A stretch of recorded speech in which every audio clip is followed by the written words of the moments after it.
Yo, my name is Big Lou, and you are now listening to Go Produce. We're the show that explores how music industry professionals turn their passion into profits. In this episode, we've got Dan Brodbeck, a very humbling Juno Award-winning producer, engineer, mixer, and guitarist, and an esteemed music educator. The Go Produce focus of this episode is, how is the transition from owning and operating a recording studio to being a music educator? And what is the required mindset for success in this pursuit? If you are or have considered music school, or if you're curious what it's like to make award-winning music, then this episode is for you.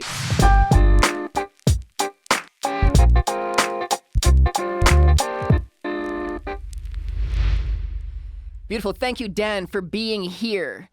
I want you to know that we do really appreciate your time, so let's go ahead and make the most of this and go produce. Listeners, let me tell you who we've got here today. Dan Brodbeck. He's a Juno Award-winning and Grammy-nominated producer, engineer, mixer, and guitarist hailing from London, Ontario. Throughout the 90s, Dan owned DB recording studios working with various artists, including the Gandharvas, who received a Juno nomination for Best New Band, and Garnet Rogers, who also received a Juno nomination.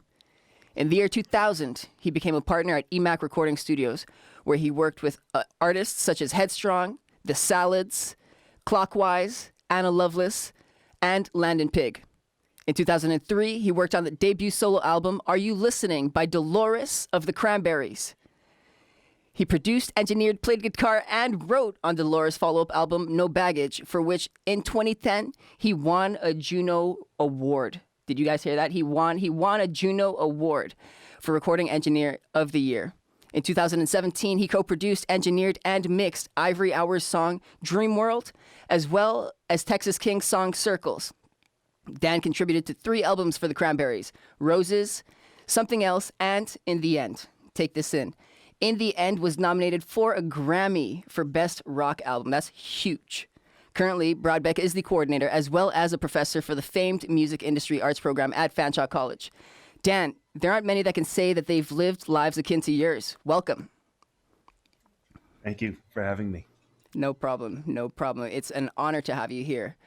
I think from here we should just get right into it and jump into the first segment. What do you think? Sure. Beautiful. So first up, we've got the basics. The basics is designed for us to run through some simple questions, and we just want to get to know you a little bit better. Let's get right to that, then. First question. Dan, what is your first musical memory? Playing, what's it called? Christmas song, Jingle Bells. Jingle Bells. Yeah, it was the fret number 47024. It's the first thing I ever learned. It's the first thing I ever remember. Besides asking my dad if I could play the guitar, if I could get a guitar and learn how to play. So you learned Jingle Bells on the guitar? Yeah, first thing I ever learned. Yeah, and that's seared into memory now. Yes. Clearly. That's amazing. Very nice. I like starting with that question because it really allows people to draw back and see almost where your root of your inspiration came from, you know? I was 6 and I haven't stopped playing since, so that's it. Yeah. That says enough. Very cool. My next question for you is, outside of music, which is clearly you're very talented, do you have any hidden talents that people may not know that aren't too popular? Hidden? Sure. Cooking. You like to cook? That would be, absolutely. Would other people say you're good, though? Yeah. Okay. Actually, yeah, I would think so. I think my brother's the same. I know a few engineers and producers and writers and stuff that are the same for whatever reason. I don't know if it's the artistic sort of part of it. Yeah. It is hugely artistic. If you know what I mean, like music. There's lots of artistic stuff that's useful is a wrong word, but it serves a pretty immediate purpose. If you know what I mean, you cook something, you like it, you eat it, as opposed to hanging it in your wall or whatever. So it's an immediate sort of feedback. It's not always good, but I do love doing it. And it's a passion of mine. So. Yeah, actually, I'm just herring in here. I'm being told to ask you about spring rolls. Oh, yes. Every Christmas Eve. That's right. Every Christmas Eve, you make spring rolls? And anything that I can think of putting inside the spring roll wrapper. It becomes like a challenge between me and my daughters. It's just anything you can put inside a thing and wrap it and deep fry it is really what ends up going on. And then lots of napping. And lots of napping. That's a big part of the process. Absolutely. Yep. What would you say? What would you not suggest putting in one of these wrappers?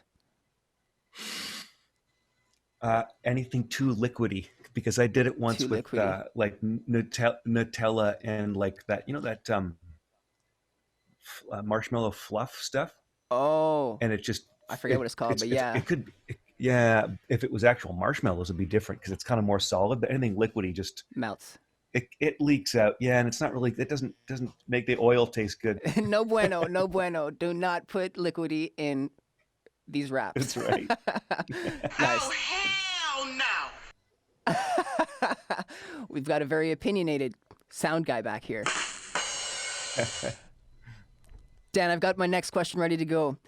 I know you said you started off with Jingle Bells on the guitar, but how was your style born? That was when you first played, but you need to invest before your style is really developed.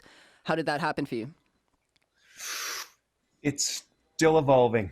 Although I think I still sound like, I think at this point I sound like myself if I play. But that myself comes from, see, my dad listened to, like, the first records I listened to were 50s records, not, it was the 70s, early 70s. So it wasn't current music at that time, because he was listening to music that was like 15 years old or from him, like favorite music and stuff. So when you start with the beginnings of rock and roll music to play, it's kind of a good place to start, meaning literally the beginning of the electric guitar. And I think it, to be honest, I think it's positive, as opposed to starting in the 80s with, Steve Vai or something, which is impossible to play. It was basically the ventures and like simple guitar music, but the beginnings of guitar music. Yeah, So you need that. it's the roots of all modern guitar music. So from that point, then stuff like Hendrix was a massive influence. And then getting into 80s was like Edge from U2, which is a completely simple, not even remotely the same, but stylistically innovative, like Hendrix was, but not necessarily, his playing wasn't the amazing part. So strangely, and then records, like producers listening to albums and understanding that the guitar, or any instrument you're playing, is only as important as the song is. So I don't care if I'm going to be flashy in a song, if it supports the song, supports the lyrics, then, so it's kind of evolved into, it sounds like me now. I play the guitar and I think, oh crap, that sounds just like me. And I guess that's a good thing, but I do play a lot of styles, but yeah, it's born out of pretty like rootsy stuff, honestly. Right, right. No, I totally understand that. And then at the same time, I'd imagine that while you're working and practicing and developing your skill, you're gonna almost sway away from your style to understand your range. Yes? Oh, completely. Yeah. The same thing is with producing and engineering and stuff. If you only do stuff that you like, if you want to call it that, or you don't branch out to other stuff, it doesn't really do you any good. You're only going to be good at one little thing. And if the more influences you pull from, you'll end up pulling them into that thing that is you. And the same with making records. So it's really important, because I play in a lot of other people's stuff and I don't want to sound like me. I've done that for years. And I just play. I've also played in a lot of records where they don't know that I played, to be completely honest. I just replaced somebody's parts.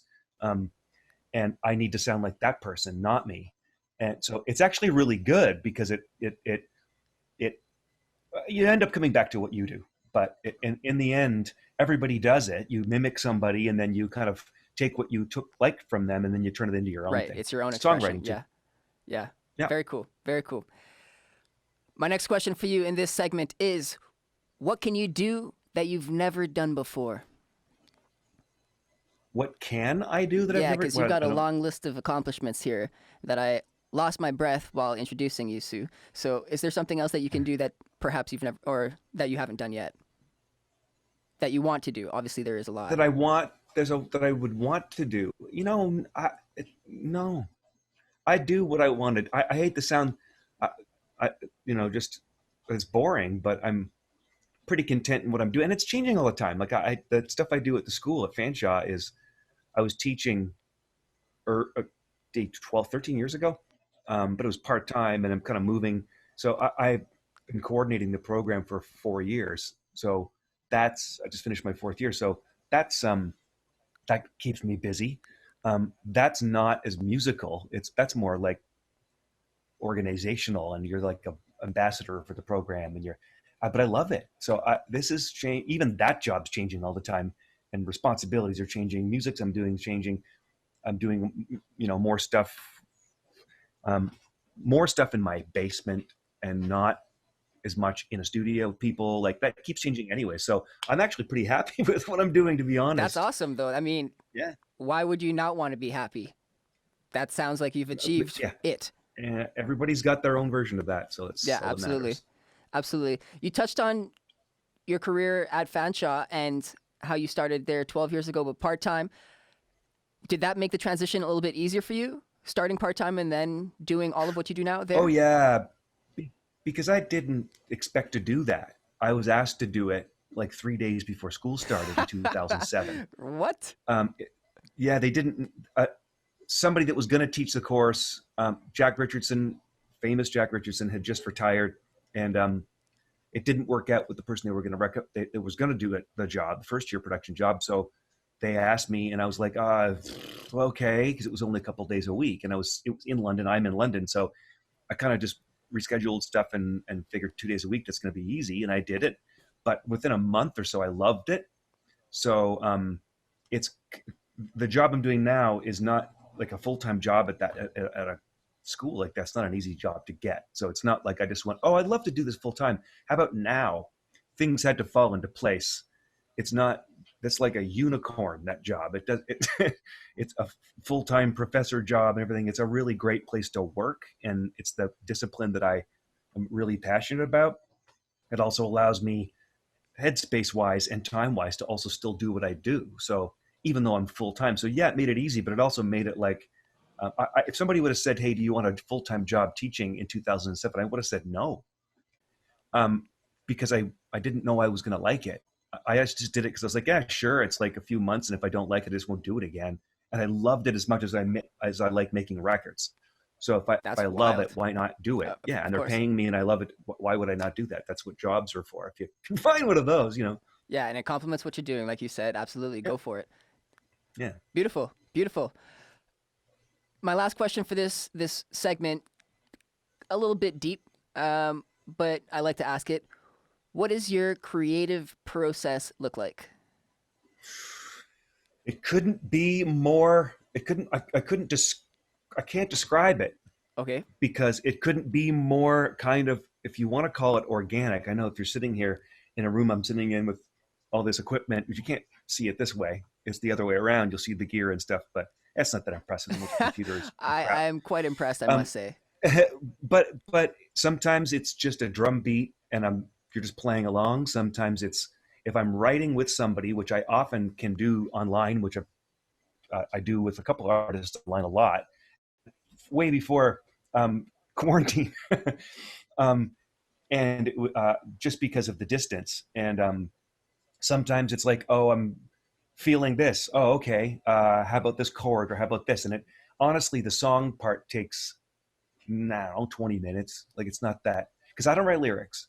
So I think that's one of the things that really, really takes way more time to me, and I envy people that do it well. If somebody's got lyrics ready, or they've got an idea for a lyric, like when I worked with Dolores from The Cranberries, it got down to the point where she'd just play a chord or two, and I'd be at her house and she'd just play a chord and say, what are you thinking? Is this a rock song? Is this like and she'd be like, I don't know, whatever you feel. And she'd leave. And it was like a chord and maybe 3 notes of a melody, sometimes a lyric, but often nothing. And she'd leave and go for a jog. And by the time she came back, I was expected to have a song written and recorded, a demo. But so it's like my inspiration, or whatever you want to call it, is almost like an episode of Chopped on the Food Network, where it's literally like a bunch of stuff stuck together. And I'm going, and just trying to put stuff together. And it's almost like a challenge, but I love that. I like that better than something thought out. Right. It's not step-by-step process. Never, ever. And people find it odd if they go to work with me, even as a producer, that I would want tempo, key, arrangement basically started. Besides, and somebody can actually play well. So if I ask them to play something that they're not playing, they can do it. Otherwise, I just don't work with them. So no, it's just true. If you can't play, what the hell am I there for? So No judgment. You got to do it. yeah. Absolutely. And at that point, it's like, as long as everybody's kind of good with that, I don't do a lot of pre-production. There'll be some people that kind of find that odd. I teach people to do pre-production, and I barely do it. So it's not normal to just walk into a room and just start flying by the seat of your pants, but I like it. I would rather do that because it's exciting to me more than over planning everything. Absolutely. But I over plan the stuff that should be planned. So don't get me wrong. So it's an odd process for me, but that's what I like. So because you almost leave it to spontaneity when you're in the room with the artist and you see how you guys are vibing to get the feel of what you want to do. That's my interpretation of that. How do you communicate with the artist to make sure that you're, on the same level? Are you blatantly, brutally honest with them? Do you try and like hold their hand? Is it different because of the artist? Every single person's different. There are people that would say that would be wrong, that you treat everybody the same or whatever, but I don't think that's true and I think that's the same way when I'm talking with students and stuff. Everybody, to get the best out of somebody, is not the same way with everybody. So if I was to the word brutally honest, honest is honest to me. That's not good. That's really good. I don't understand why saying something's not good to somebody would be brutal. Saying that's a piece of crap, any idiot could play that. That's just being a jerk. So if people would call something like that brutally honest, being honest is totally fine, but you can frame honesty to not hurt people.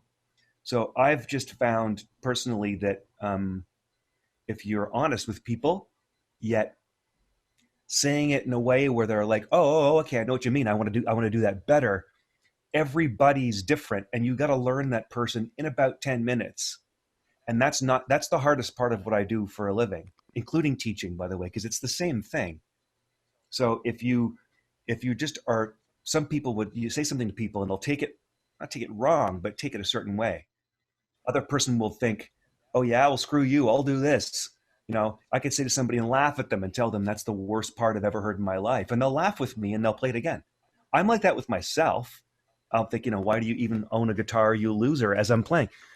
And I'm okay with that. Right. Oh, massively, massively. Brutal. Right now I do. So I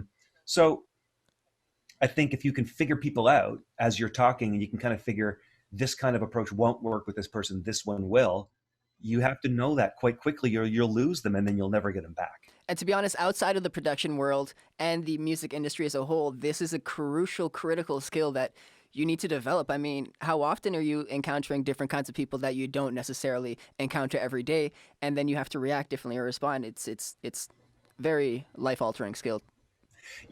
But still being yourself. You're not faking it. That's the part that's hard. If people can sense that you're faking it, then no, it doesn't work. Yeah. No, you got to be genuine. Yeah. Yeah. Yeah. That's awesome. That brings us to the end of this segment. I thought I'd like to say that was kind of heavy. I mean, we got a lot out of that in the first segment, which is super, super cool. Excellent. But now that you're warmed up, you ready to continue? Absolutely, for sure. Beautiful. Pew, pew, pew. Our next round is the speed rapid fire round.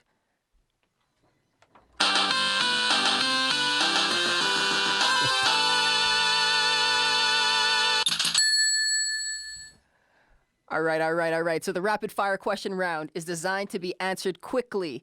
We ask you to either say yes, no, this, that, or neither. Do not try and justify any of the responses during the event. You have the opportunity to do so afterwards. Cool? Any questions? No. All right. Let me get ready here. And 3, 2, 1, go. Yes or no? Yes. Toilet paper, over or under? Oh, under. Are you in or out? I don't even know what that means. Neither. Cool. Noted.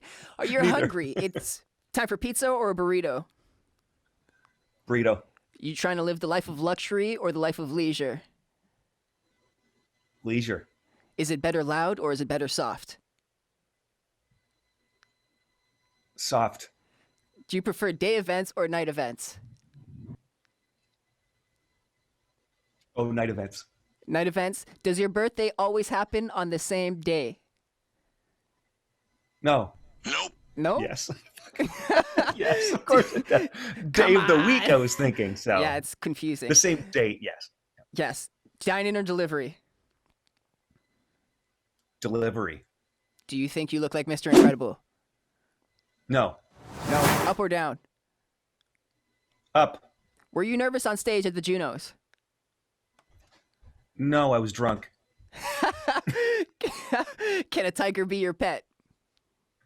No. You prefer pancakes or crepes? Pancakes. We just spoke about this. Do you ever feel imposter syndrome? Yes, all the time. Yes. Giving back is gratifying. Yes or no? I missed the question, sorry. Giving back is gratifying. Oh, yes. Is the water wet? Yes. Is weird or normal better? Weird. Are you itching to get back onto the stage once we can? Yes. After this, would you like to enjoy a glass of wine? Yes. Yes. I think I might treat myself to one too. But that brings us to the end of the segment. Is there anything you'd like to clarify? No, that was pretty clear. Yeah, nice and easy, quick and go. Yeah. Yeah. All right, Dan. Next up, we've got the What's Yo Take segment. Bow, bow, bow. In What's Yo Take, I will provide you with up to 5 quotes, statements, topics, or ideas, and we ask you to only share your opinion. Does that make sense? Sure. Good to go. Yes. Good to go. We're flowing nicely. My first one is, how has the music industry changed since the 90s? Has it changed for the better, for the worse, or perhaps a bit of both? Specifically in London. A bit of both. Okay. Worse or specifically in London, that's a tough one. But in fact, it might be back to kind of the way it was more in the early 90s around London, because there was a pretty cool scene in London with a lot of young bands. You mentioned in the opening the Gandharvas, who was up for Best New Artist at the Junos and stuff. And I was like 26 years old when I produced that record, and they were like 22 or something like that. So but there was a lot of cool things going on, and there's a lot of neat things going on around the world at that time musically.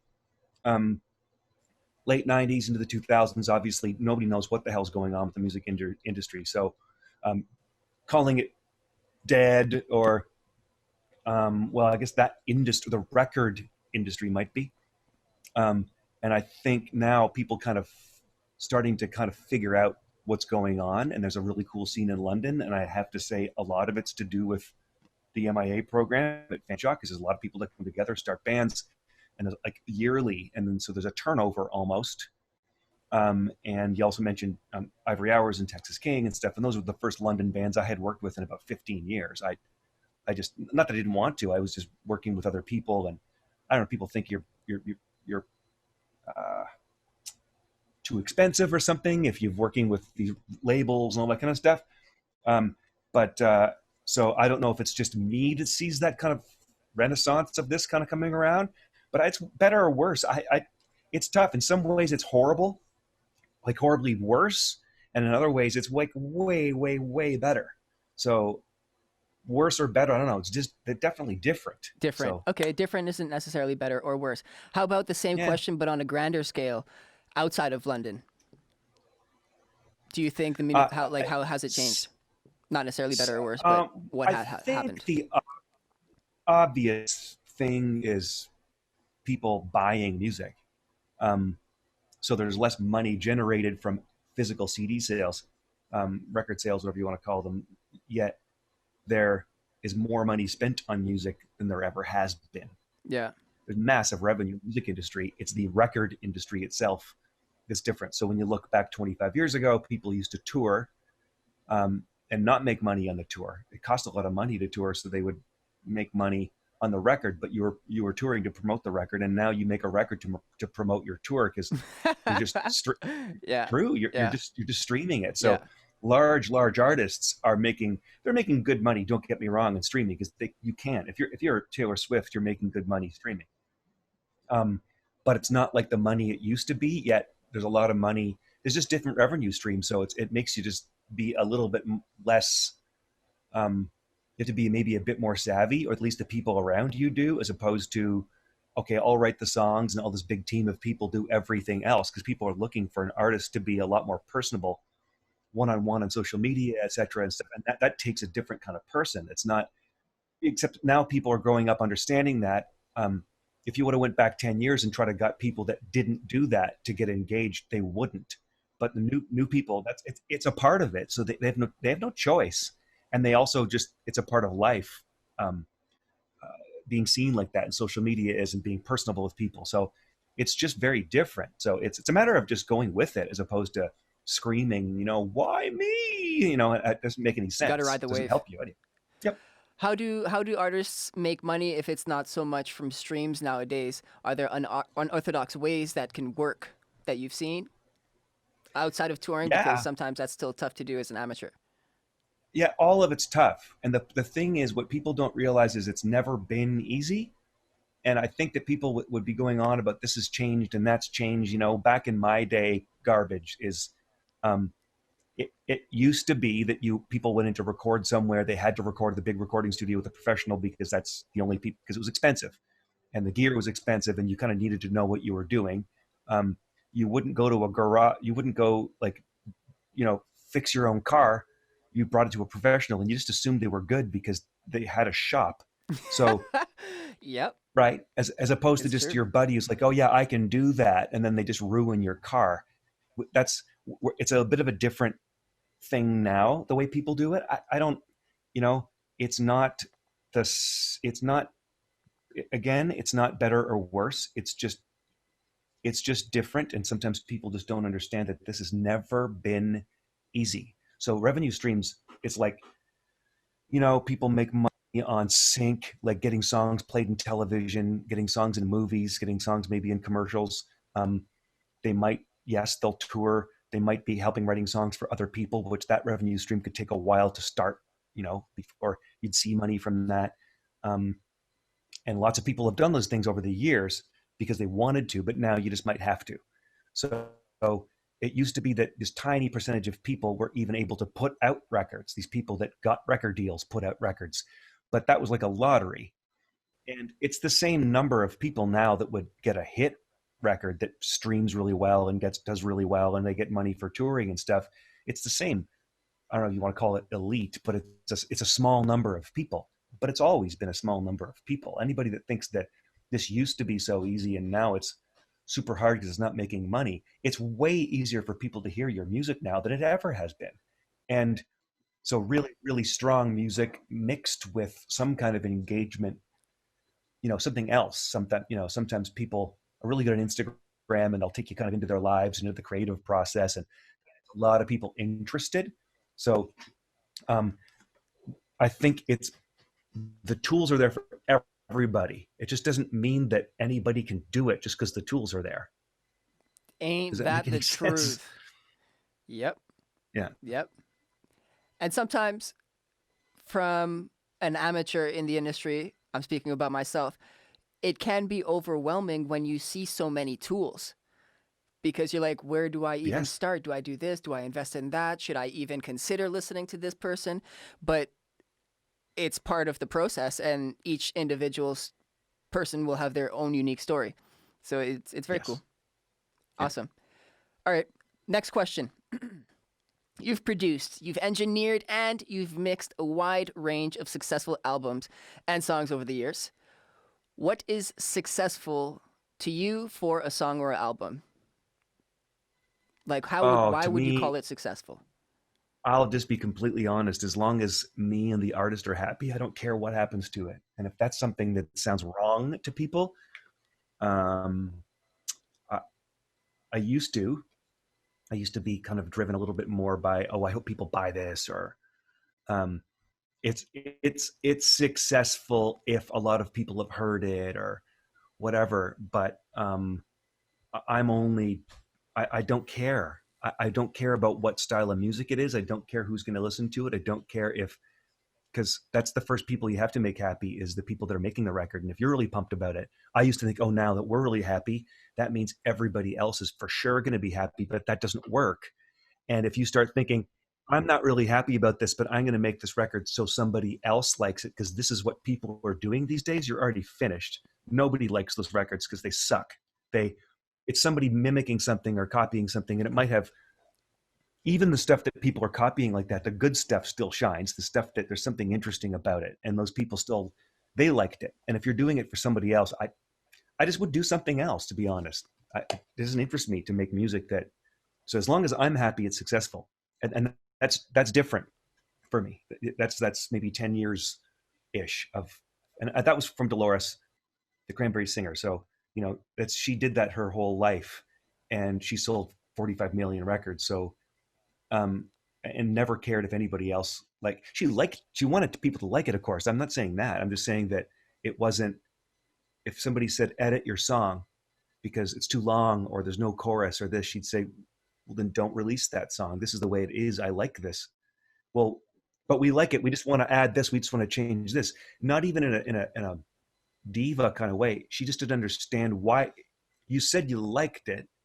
Now you want to change it. You either like it or you don't. If you don't like it, don't release it. And that, so as long as me and her were happy making music, because I worked for her for 13 years, that's a long time to work with one artist. So it reshaped to me what I consider successful. And I don't think it's an accident that a Juno win and a Grammy nomination comes from working with that person who thinks that way. So I'll go with that. That is not a mistake. No. Yeah. So now that you've applied this value, how do you respond when you come across artists that are solely driven by revenue? Are you still able to work with them, or is it not fun? No, but I wouldn't. Most people aren't. Most people actually, when they might be that way at first, and they're thinking the point is to be famous. I want to be a famous singer. I want to be a famous artist. Yeah. That you lose that pretty quickly after you start making music, because you realize that the chances are very, very low. So you have to be happy with what you've done first, especially nowadays, because it's going to last forever. Because it's going to be out there forever. So if you're trying to chase it and you're one day you're singing like your favorite singer of the day, and you look like your flavor of the day singer, and that's embarrassing 5 years from now. So if you try to explain to somebody that what makes you feel good, that's going to come across to an audience. And if they're like, well, no, I don't want to do that. That makes me really vulnerable, and I don't want people to see that side of me. I just want to it's more of a facade. Then I'm not interested anyways. I'm not interested, to be totally honest. But you attract a certain type of person with the type of music you make, and I make music I like, and I think it comes across. So if people want to work with me, they would want to work with me because they understand that I'm doing it for the sake of making really good music, as opposed to, I have had people be like, let's make this, I want to work with you. And then when Dolores was alive, say, would you be able to play this to Dolores? And I'd be like, oh, I get where we're going with this. No. And that's not, or do you have any connections you can send it to? And I'm like, that's not what we're doing this for. That actually bothers me. It rubs me the wrong way. And that usually comes out halfway through working for somebody. And that's when you realize maybe they were working with you because you knew some people. And that Interesting. So how do you respond to that, if that situation, if it happens mid-project or at the end of the project? I just tell them that, if I think it's something they're going to like, I would play it to them. And I think if this person would really want to help them, I would do that. But if it came out naturally, oh my God, that person, I wonder if they'd like it. That's different. But if you find out that that's sort of the driving the incentive, force, behind it. Yeah. I would just say, I just don't do that, because the people you're sending it to or would like to, nobody wants that. Nobody wants that. I'm going to be honest. People, you're going to talk to your friend or that you worked with before and say, I've got this young artist and they really wanted me to play it to you. Or that's different if you're saying, you've got to hear this. Like if it's coming from you, it's a very different thing. But I would just say, the only thing I can do for you is make good music. I can promise you I'll make the best music we'll both really love. If anybody else is going to buy it, or anybody else is going to hear it, or if somebody else is going to, some famous person's going to hear it, that can't guarantee you that. I can't even guarantee you I'm going to want to do that. So if it rubs people the wrong way, it rubs people the wrong way. I don't care. Absolutely. Yeah. And I mean, you got to learn one way or another. Don't come into the industry expecting that you're owed everything. Because totally. That's clearly the nobody's case as owed to what's going to happen. Yeah. Yeah. Even those that are on top, whatever that means, those that made it, they're not owed. They've a lot of the time earned it. Sometimes it can be questionable as to how they got to where they are, but I mean, they've earned this. Yeah, and I think that the people that last a long time, even if you don't like it, you can go, okay, I don't love this. I wouldn't listen to this in my spare time, but I see why people grab onto this. It's not just a song. The way they sing it, the way they look, the way the production is, the way it's everything, right? It's and everything. Yeah, and the people that last a long time and are really, really that I would look up to, they never think they're done. Like they are always trying to reinvent themselves, or they're always trying to prove themselves to people and get better. And like I like athletes that think like that. I don't care who they are. I don't care if you're just a person that makes a fence. I don't care if you're like, you want to be the best you can be all the time and get better at it. That's people. The best people always think like that.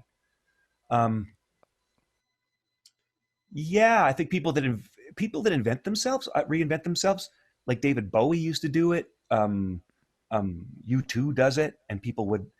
Lots of bands have done it, and then people go, "Ew, I hate that," and it's like, well, then don't listen to it. What they're doing is trying to get really. What they're trying to do is change and get really good at something, and they're bored.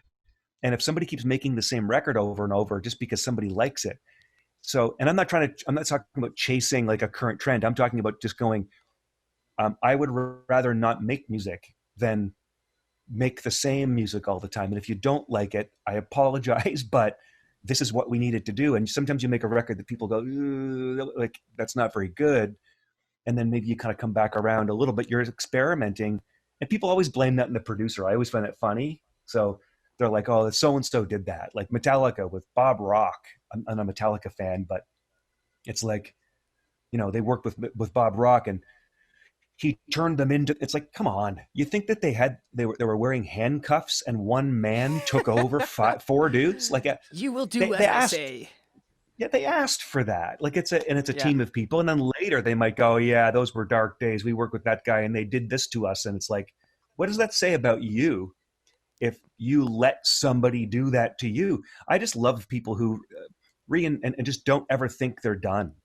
And when you feel like you're sort of treading water a little and you're not getting anywhere, quit. Every day like is move day on one. to something else. Yeah, I think so. Yeah, I apply the same. Yeah, that was huge.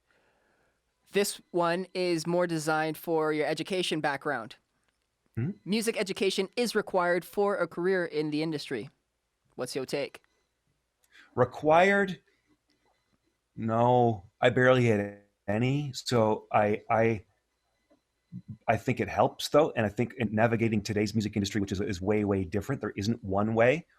I think the things you learn are we all do this, the faculty. So I'm saying me, but I mean everybody that I work with. We've made a lot of mistakes. I could probably save a student 5 years with a 5-minute conversation, because I've done a lot of stuff where I'm like, no, I have to do this. I have to do this. I mean, arguing with my wife, like I got to go away and do this. I have to do this gig. I got to talk to this person. And then later I look back and go, what a waste of time. Like I didn't need to go down that path. It helped me realize what I was doing wrong and whatever, but it's not like you can people, but there's a lot of things that I learned working with, like in my world anyways, famous mix engineers and famous A&R people. Again, that's my world. They might not be famous, the average person, but and I learned a lot sitting there, talking to those people, and if we can be those people, like a mentor or a, because we hear music a little bit differently when you've been listening to music every single day in a weird way for 35 years. You can help somebody bypass some stuff or a different way of looking at it and say that's not working. And I'm not trying to be rude. It's just and if they're open to it, and I'm always open to people's suggestions too.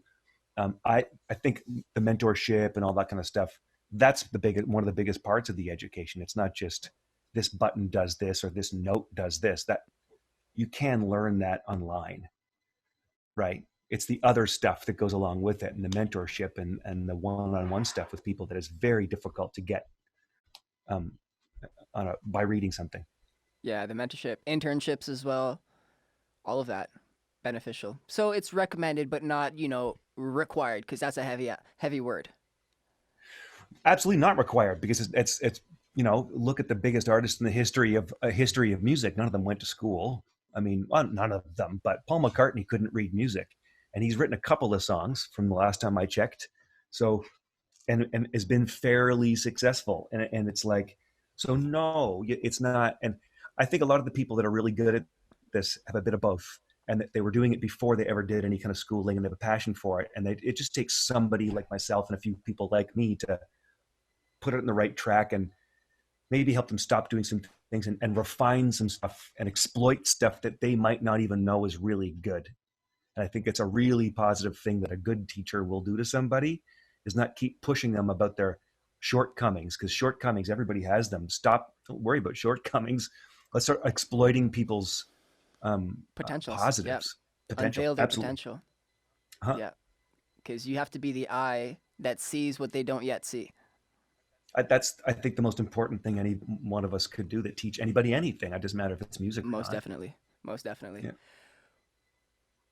Wow, much insight, many knowledge. This was a surplus of information, and I'm not at all upset about that, but that does bring us to the end of this segment. Next up, we've got the very exciting Wheel Challenge. Yeah. Wheel Challenge.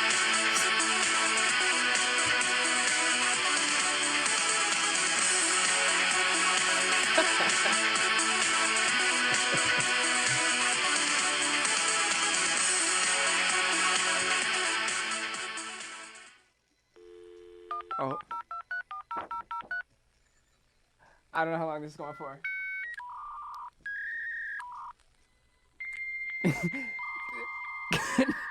Is that good to go?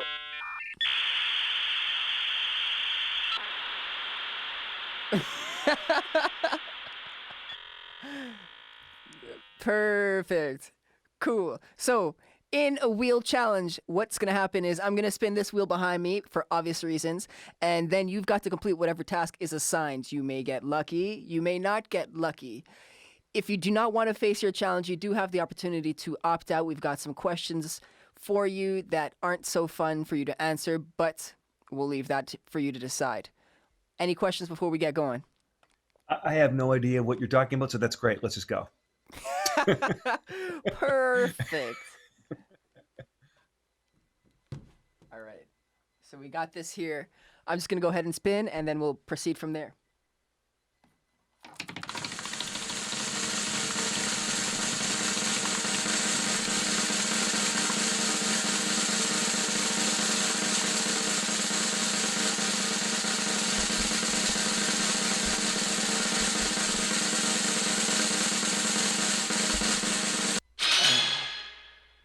We've got phone a friend. Are you on your phone, actually? Yeah. Are you willing to call a friend and sing to them? Right now. And if I don't? If you don't, you've got to answer a not so fun question. Actually, you know what? We haven't, that one's not so great right now, but let's do another one.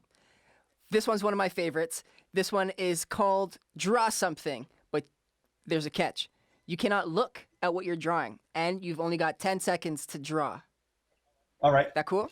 All right. I've got the list Yep. of items for you to draw, so you don't have to think about them. They're kind of easy. I'm ready when you are. Good to go? I'm ready. Okay. Oh yeah.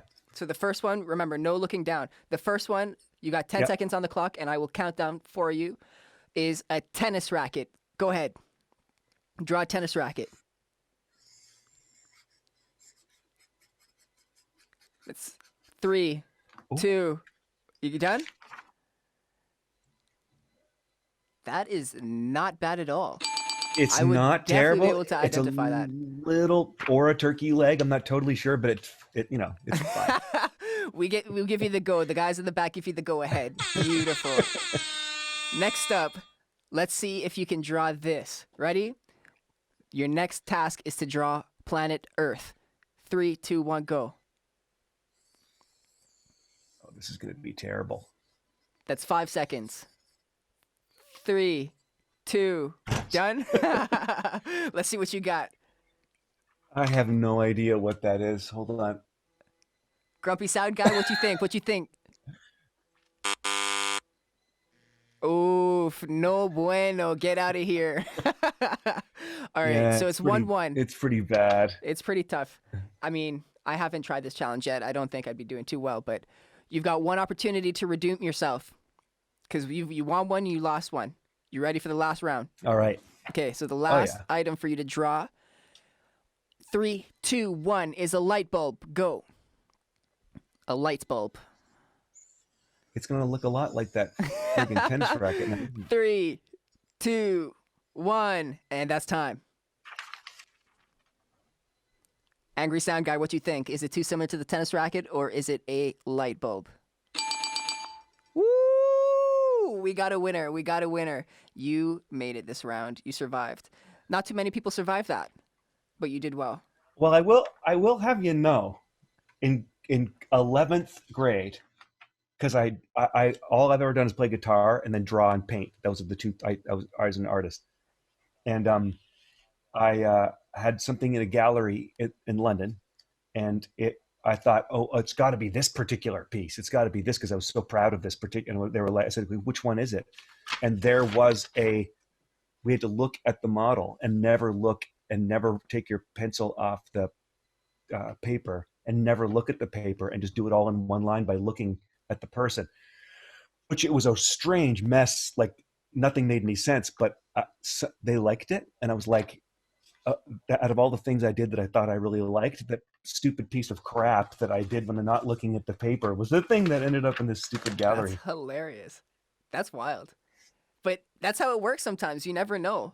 Someone sees some kind of beauty or something that means something to them, and there it is. There it is. Now, before we move on, I do want to give you the opportunity to still phone a friend if you are interested. I'm not. Not interested. Fair enough. Fair enough. We had to ask. We had to ask.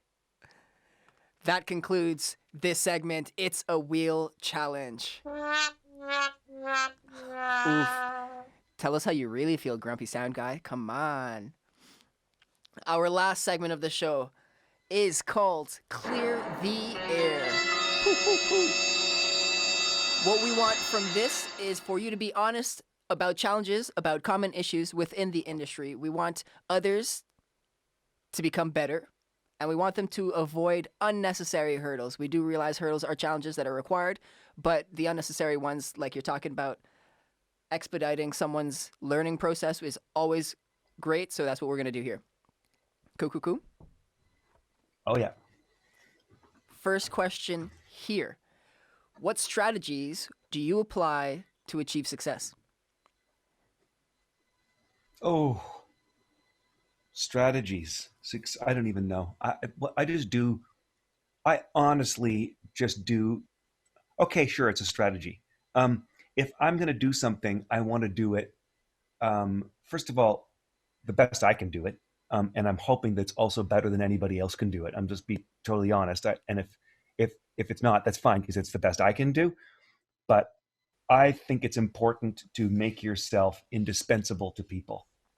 And that is a strategy. And that's the only one I can think of that I actually have. And that would be, I know I did that with Dolores, and it wasn't like conniving. I honestly just, I loved the work and I wanted to continue to do it. So I needed her to need me, not need somebody like me.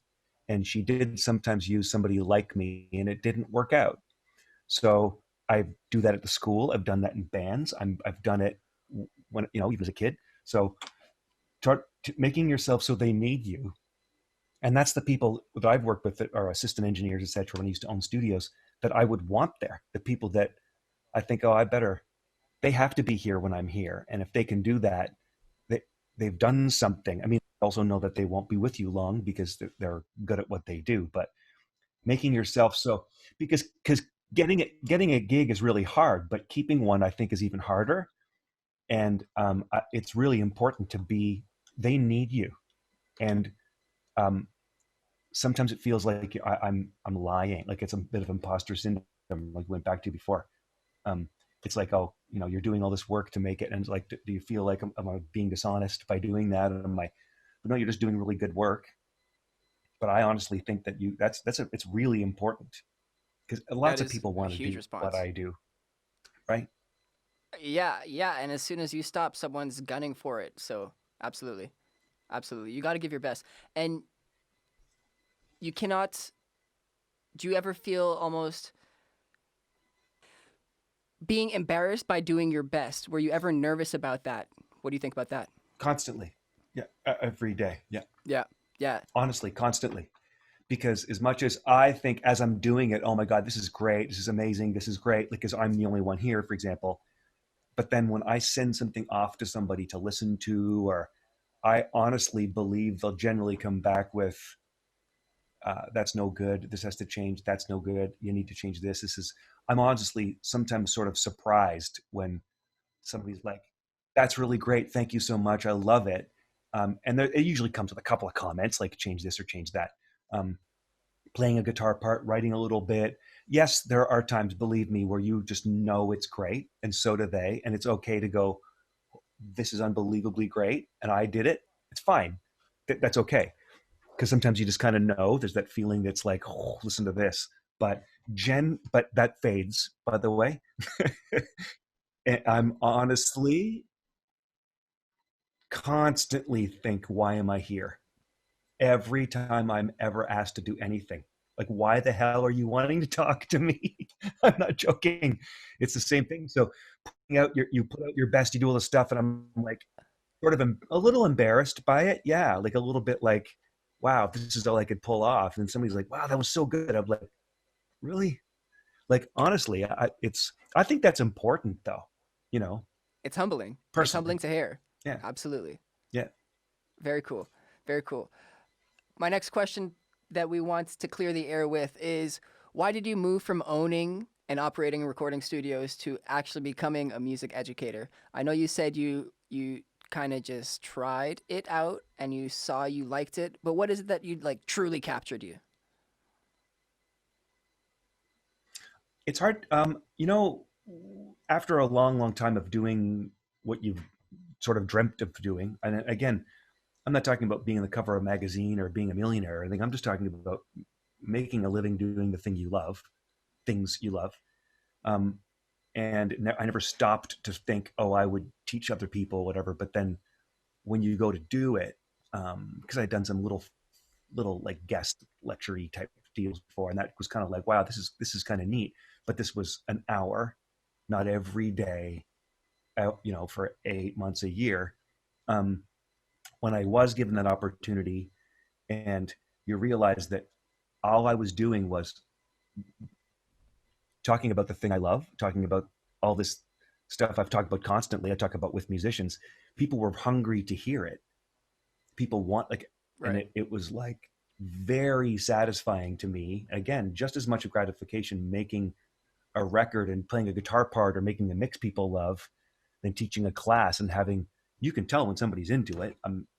They come up and talk to you more later. They'll say like, wow, that was great. If people clap at the end of a class or whatever, it's not just like, wow, that makes me feel good about myself. It's just like, I wish I had people like that, a few more of them when I started doing this. And it's like, okay, and I'm not, it's not just me. I just mean people in my position and people I work with that have done a lot of stuff, and Significant. it just yes, it feels like it. I can't describe it because I just start doing it. It felt like completely normal to me. I mean, when you're producing a record, you're in that same role. You're not sitting down teaching a lesson, but the more a lesson feels not like a lesson, the better it is to me anyways. If it's just a big conversation at the end of it, everybody learns something. I prefer those classes. Yeah. No, very nice. My next question is around labels. Are they still the way? No, they're just a way. Um, and there are, yeah, I mean, labels. I assume we're talking about major labels because anybody can be a label or start a label. So people with money, people that you sign, and then they take, you make music and they take care of all the other stuff, whether it's financially and also marketing wise, they do all that. They are a way. And when somebody gets big enough where, and maybe pop music where it is a machine, it's a little bit less organic. It's not musically not organic. I just mean it's a little bit more marketed than other kinds of music, etc. I think it's absolutely necessary. And there's other types of music that are a bit more kind of underground. People are making a career. Like there are people that do really well on Instagram, and they have a lot of followers. They do really well. I don't even know if they're famous or not. I just look at them and I think they're great guitar players or great songwriters or singers, and then do really well. Uh, they maybe they wouldn't work well under a label, because a label, and not all labels, but big major labels, you have to understand they're trying to sell something. They're not just in it just for the art. So if they can't sell it, they're not interested. So it's not bad. It's just, there's no difference than trying to get something on a shelf at Walmart or Home Depot. If you make a product, if it's like, wow, that's really cool, but I don't think anybody will buy that. That's what labels are for. They're trying to make something palatable for people, and they market it. So Yeah. yes, it's It's a business. important for maybe certain more Yeah. types of music, like No, certain okay. types of music. I think so. Yeah. I like you never said that it's totally unnecessary, and a lot of people's opinions on the matter would be like, no, it's a thing of the past, but you still provided its relevance. So I liked your point of view. Thank you for that. My last question for this segment. We've come to learn that you've been nominated for a Grammy. You are a Juno Award winner. You are also quite the inspiration and a prominent figure within our city. We know you're humbled by it, and you're like, why is this guy saying all these kinds of things about me? But it's true. What advice what advice would you give to someone trying to pursue a career similar to yours? Being in the field, producing, living it up, and then transitioning into giving back even more. I think it's so difficult because this isn't the kind of thing that if you stop for a few minutes, let me rephrase this. If you think that what you're doing, you're not sure about it, and you're always not, you're a little, every now and then you're not sure. I'm not talking about the imposter syndrome and saying, well, I'm not sure if I'm great at this or not. I'm not talking about that. I'm talking about, this is all I'm going to do. That's an attitude you need to have, and it's not one you can create. You can't go, I'm feeling this way today. No, I gotta get through this. I'm gonna pound through this. Yeah, you'll have those every now and then. So don't get me wrong. But if you have doubt that maybe this is not your, like, you don't have the stomach for this, then don't do it. Because it took somebody close to me, by the way, telling my wife once, oh, I don't know how Dan can keep doing that with all those failures. And the failures, by the way, were, I think, if you want to look at a couple of things that people could clearly understand, those two failures in those 6 months were $90,000 and working with two heroes of mine. See, I don't think that's a failure. I think that's a massive success. That's a win. So I think so. And working with major labels and working with engineers you love, and heroes that are like mix engineers that are heroes of yours, and you're the producer and you're telling them what to do. That's a massive, and then it leads to more work and more. And I made money, and I kept eating, and I worked, and I kept moving on. But the records didn't come out. So one was barely out, and the other one was shelved before it came out. And that's a failure to some people because I didn't get this massive success from it. Now, the fact that it wasn't a massive success commercially, some people would be like, oh, that's really too bad. It feels really bad for you. And sure, you get a bit down here and there. But to me, it was like, I just worked with somebody that I look up to. I made a lot of money on this. This was really good, a lot of fun. I learned more. I got better from it. Let's go next. And that's massive success to me. So but I didn't go, no, I have to have this attitude. I really need this attitude. That's just was the way my brain worked. So if you're doubting, not doubting yourself, because everybody does, but I'm just doubting whether you should do this or not. Maybe you shouldn't.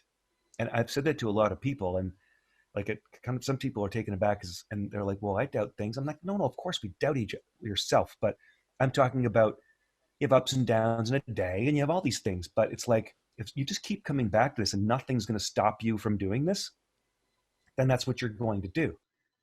You just have to. I was not going to do anything else. I'm good at other things. I could have done other things. I'm organized. I'm fairly smart. I can do other things. It just didn't dawn on me that I should. So nobody ever said to me, that's not like smart, right? There's other things you could fall back on. Nobody told me that.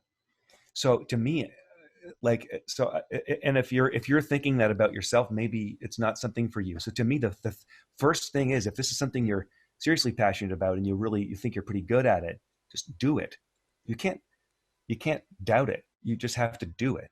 Because what happens if in 10 years from now, you're like, man, I really wish I would have given that thing a shot. You at least got to try it. And to understand that it's not your thing, to go through school and then maybe a few years of making it your career, that's great.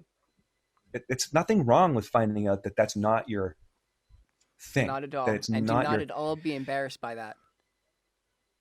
Of course not. You No. do it, you try it out, and you're like, wow, okay, I thought this was going to be my thing, but I like having a stable 9-to-5 job. Like, that makes me comfortable.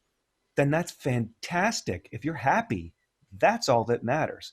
If you're like, but that seems boring, I want to be doing this other career that other people, no, you don't, because you tried it and you didn't have the stomach for it. I don't have the stomach for it like I used to. I don't. I'm 52 years old and I'm teaching and I'm doing this other stuff and I make music I love to make. There comes a point where I'm very comfortable when I do. I love the balance I have between the two. But when I started doing this, and it was like, nobody's ever said I shouldn't do it. And I would have thought, what the hell are you talking about? So if you're questioning it, maybe you shouldn't do it. Does that make sense? Yeah, if you spend too much time doubting on it, for sure, don't continue. But you did make a good point where you got to try and fail, try and succeed, but you're going to learn from it. And you're always going to fail. The thing is, what do you call it? It's like, oh, that's not, if you're down on yourself about the failures and you keep thinking, oh man, this bad stuff keeps happening to me. Why me? You're finished. You're done. Stop. Yeah. If you just think that was really cool, I learned from this, move forward. If that's the idea the mentality you have, it doesn't have to be music, but whatever it is you love, you're going to be successful at it. Yeah. You are. Yeah. Yeah. And if you apply it to whatever you love, it does trickle into the rest of your life and your life changes. No lie. Yes. No, that was a super solid ending to the segment. Clear the Air is now resumed. But do you smell that? It's so fresh and so clean now that the air is clear. But yes, that brings us to the very end of this episode. This was super, super awesome, Dan. I really hope you had a fantastic time. I did. It was awesome. Yes, thank you. A lot of fun. Awesome. Listeners, thank you for tuning in. It's always a pleasure to have you here with us. Grumpy Sound Guy, I know you don't really like us, but you did a great job today, so thank you. Prevail Media Group, this is a great venue, and the team, shout out to all you guys, but mostly and especially Dan, thank you so much for being here. Do you have any final words that you'd like to offer the guests? Also, maybe you can let them know where to find you if that's something you want to share with them. Yeah, to find me mostly, the easiest place is Facebook and Instagram, which is I'm just my name, Dan Brodbeck, on Facebook. and D Brodbeck 11. But you can find me. You can search my name on Instagram and find me too. I'm I'm not that hungry for it. Like I'm not that. I just post stuff that I think is cool. Sometimes it's food and sometimes it's music. But as far as final words, no, I have too many words all the time. I never shut up. I think I've said enough. Noted. Your time was very much appreciated, Dan. Thank you. Hoping to meet you one day in real life. Excellent. Thank you so much for having me. Cheers, Dan. Thanks for tuning in. If you enjoyed this, then follow us on Instagram at go.produce. Check out our show notes, support us on Patreon, and help us grow this community. All of this and more can be found on our website at goproduce.ca. I am Big Lou, and I want to make sure that until next time, you go produce.